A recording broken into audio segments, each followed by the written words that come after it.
তোর মতল ফকিন্নি কিনবে এই গাড়ি? তোর মতল ফকিন্নি, যা আমার চোখের সামনে থেকে সর। ভাই তোমার গাড়ি মোছা হয়েছে, চলো আমার স্কুলে দেরি হয়ে যাচ্ছে। হ্যাঁ ভাই চল। ভাই আমার একটা স্বপ্ন পূরণ করবা, তবে এখন না, আরো অনেক পরে।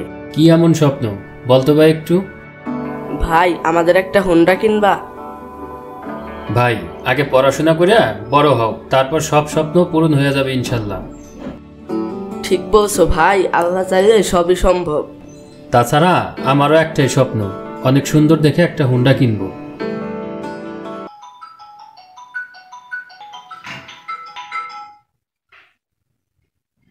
এই তো ভালো। তোর কি খবর? তুই কেমন আছিস? হ্যাঁ, হঠাৎ করে কোম্পানি ফ্লাইট করে দিল তো, তাই দেশে চলে এলাম। অতি তাড়াতাড়ি আবার চলে যাব। হ্যাঁ, দেখা তো করব। বিকালে আমার পুকুর পাড়ে চলে আসিস, একটু গ্রামটা ঘুরে দেখ। আচ্ছা ঠিক আছে বন্ধু, ভালো থাকিস, আল্লাহ হাফেজ।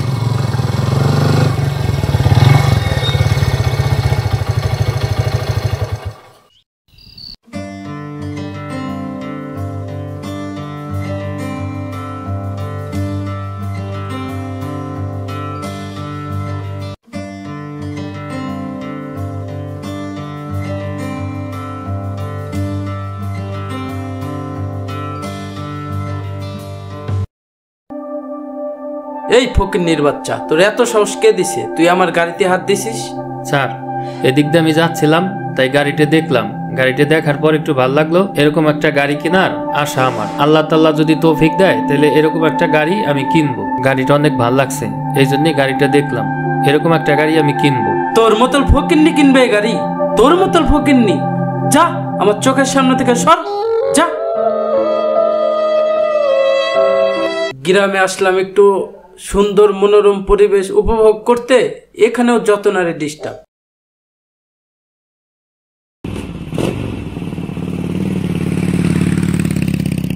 আমরা গরিব বলে কি মানুষ না? আমাদের কি আশা থাকতে পারে না? সে আমার সাথে এরকম আচরণ করলো। আল্লাহ তুমি ওনার আরো ধন সম্পদ বাড়াইলো, আমরা যাতে দেখতে পারি।